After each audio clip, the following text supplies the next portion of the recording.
Arne, well done tonight. Dominic has just said that tonight, as a group, you showed the right direction, where you want to go. How do you see it, particularly as well, I suppose, as a response after Sunday? Yeah, from start to finish, I think we played the game I was hoping for, the players were hoping for, and the fans were hoping for.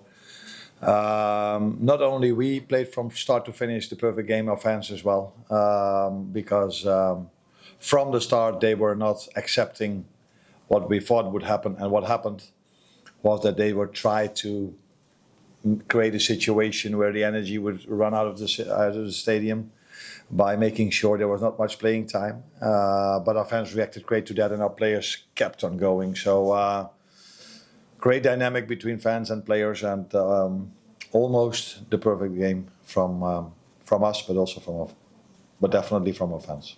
Obviously, I have to ask about Mo. The unusual bit was in asking to be substituted. But before that, he'd obviously become the first African to score 50 goals in the Champions League as well. So your reaction to reaching that landmark, I take it, is he okay or?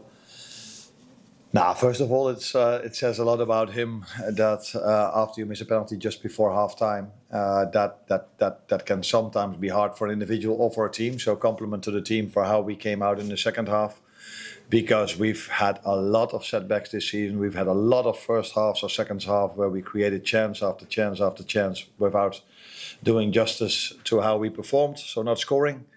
And then Mo and the team came out the second half the way they did. So he assisted first to Hugo, great assist, and then scored a trademark goal, I think, which he scored many of in this stadium, but for this club, coming inside, finding the top corner. So that tells you a lot about his mental strength of him, but definitely also of the team, because adversity is something we can talk about when it comes to this season. Injury-wise, he was asking for a substitution, not because he thought he had scored enough, but he felt something. So let's see where he is for the weekend and afterwards. Just get your thoughts as well on facing Paris Saint-Germain again, albeit around later than last season. Yeah, if you go to the latter stages of the Champions League, you know one thing for sure, that you're going to face Paris Saint-Germain, because it's an incredible team. We've experienced that last season when we faced them away from home. Very, very, very difficult game. Here at Anfield, we played. I said tonight a perfect game. Here at Anfield, we played also a fantastic game. This is I've said a lot of times how great of a match that was. The best game I've managed in my career. Maybe not in result, but how football should be played. Both teams just playing football, just wanting to enjoy the fans, to entertain the fans. We were the only team that brought them to extra time, the only team that brought them to penalties. But that team has showed this season that they haven't dropped their level. And we showed tonight that we can still perform at the level we were performing large parts of last season. So it gives us a lot of confidence that we have this performance. But it's not the first one this season. We've had more of them, especially in Europe. And we have to try to find the consistency. Although I can already spoil or disappoint people, this performance is hardly impossible to copy that one more time, because 5.02 XG on a Champions League night with conceding 0.18, I think. That's not going to be easy to copy that one more time. Lewis. How grateful are you to the fans for the atmosphere and the noise, positivity? How grateful are you? Yeah, very grateful. I think I've said many times that we've lost twice against them because they are a good team, but definitely also because their fans were so helpful for them in their stadium. And I think it's fair to say now that Anfield has created an even bigger atmosphere. The atmosphere tonight was unbelievable, as it has been so many times here at Anfield on European nights. I've experienced a few, you probably even more. And this was all we could ask for from the players, but definitely also from the fans. From the first time they tried to kill the momentum, our fans raised their voices even more. And I think that combination was very important tonight. That's why I was maybe a bit more energetic than I usually are, because we should not. We have to fight this together. What we saw tonight. Rich. Just on Mo and the tactics, it looked like you were using him more in the field Yeah. today. Was it sort of prove what your thinking was there? Was it to get him in the box more? For the thinking is not only about Mo, the thinking is about a lot of things. You always try to prepare your team in a way that can help them during the game. But I think tonight is not about tactics. It's mainly about the work they've put in, the support we got from the fans, and then of course tactics can help. But this work rate, this intensity, this combination of play is always more important than tactics. But unfortunately, we've played this tactic before. Frankfurt away, Inter Milan away, and some other games.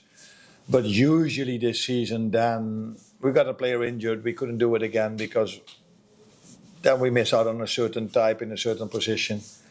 So we've used this tactic before, but unfortunately, even tonight with Joe Gomes, couldn't play. Not really helpful, of course, when I had to take Jeremy Frimpong off. But Kerkez again did a great job. This has been our season, that every time when we think we find the system or we think we find the right style of play, then someone gets injured and then we don't have the similar fit. So we have to adapt and change again. And but yeah, that's part of being a manager, and so yeah, you can't complain about that. You mentioned you being quite energetic on the touchline, so maybe the most animated that I've seen you Yeah. as Liverpool manager. So obviously the atmosphere helps with the players as well, but how much did you enjoy that tonight, to be in that connection between yourself, the players, fans? Yeah, I think there was mainly the connection between the players and the fans. I hope that the fans were more focused on how the players played than what I was doing down the line. But at a certain moment, enough is enough. I faced it now far too many times that we are trying to create momentum, we're trying to play, and then someone is on the floor again for half an hour, and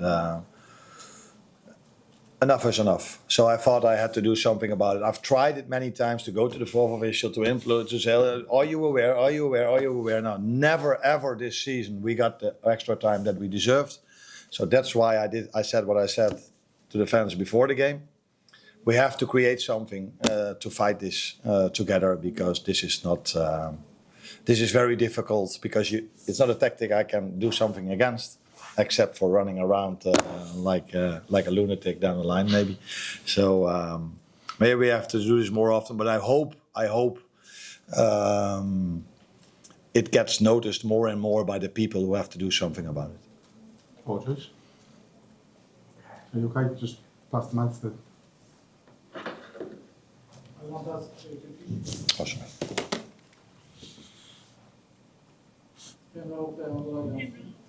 Bu sezon Galatasaray'la 3. kez karşılaştınız. Galatasaray'ın bu performansı, etkisiz performansı sizi şaşırttı mı? Bir de Osimhen'in ilk 10 dakikada sakatlanması sizin işlerinizi kolaylaştırdı mı?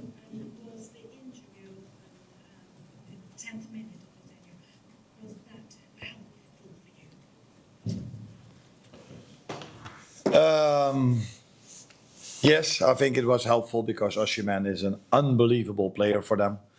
But if I looked at the first 10 minutes and I looked at how Konate and Virgil were playing, I would have completely trusted them 90 minutes against Osimhen tonight as well.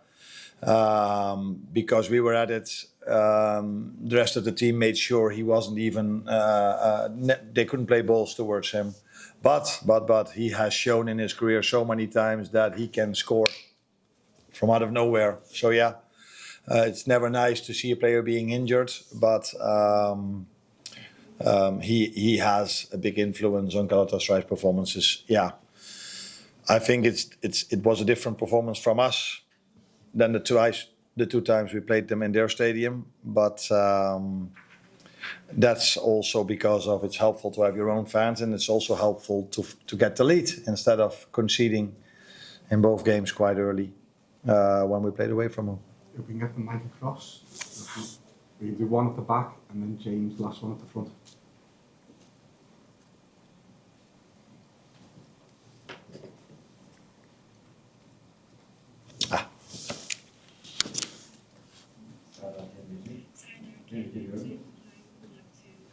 Liverpool'un özellikle Crystal Palace'ın başında oynanan maçlarda yüksek savunmayla karşılaştığında problem yaşadı.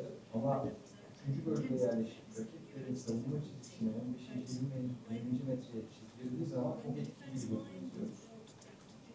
Arne Slot'un bununla ilgili şifresine Liverpool 3. bölgeye yerleştiği zaman özellikle çok etkili bir takım oluyor. Rakiplerin 15-20 metre savunma çizgisini çizdiği an. Bununla ilgili Arne Slot'un şifresine ilerleyen zaman.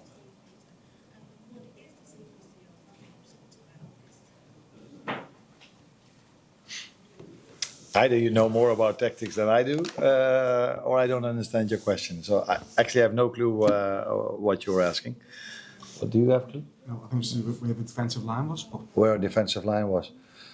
I think it was quite high up the pitch constantly because we dominated ball possession and we could press them really high. Of course, Galatasaray are playing a lot of long balls, which we expected, which they usually do, and especially against us. We defended it really well. We tried to create an overload into midfield to be able to win even more second balls than we've done either against Tottenham or against Galatasaray before.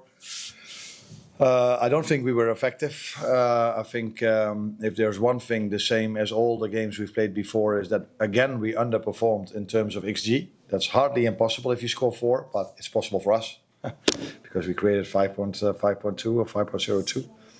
So I don't think we were effective. We could have scored much more goals. We should have scored much more goals. But overall, very pleased with our performance. that's on the front, James. You got the mic. Keeping it. Yeah, maybe he wants to ask another question. Arne, it's obviously a quick turnaround now for Brighton on Saturday to bring everyone back down to earth for that. Can tonight set the blueprint for the rest of the season in terms of that tempo and intensity and just not allowing games to drift, just imposing yourselves on it like you did tonight? Yeah, but it's not as simple as you think to say, okay, if you can bring this tonight, you can bring this every single game. There's an opponent to play against. There's type of play, style of play. There are so many factors that why we could bring tonight what we could bring. I think it's fair to say for me, especially for you, all of you, because you are following Liverpool so many times that Anfield and the players can also rise to the occasion in a European night. I think there have been many moments or parts of games where we showed this, but usually we have 10 minutes where we drop down a little bit or the other team takes over, and that's 99 out of 100 times have been the moments where we conceded because that's the first chance of them and they score. Now today that didn't happen because we did not concede at all and we didn't drop at all in terms of our intensity. So yeah, we would like us to perform every single time at this level. Unfortunately, for the 5th, 6th time now, I think we only get 2 days rest to go to Brighton, early kickoff. For me, that's not realistic. You see more and more players get injured in this period of time because it's such a tight schedule. So we should have given a bit more rest, but that hasn't happened a lot to us this season. So Brighton is an intense team we're going to face, and we will bring the best game possible again on Saturday. But you cannot compare Brighton to Galatasaray, or you cannot compare Tottenham to Galatasaray. It's every game has his own story. But yeah, I hope this is the standard we are looking for. So yeah, let's see if we can bring that every single time from now on. Thank you. You're welcome.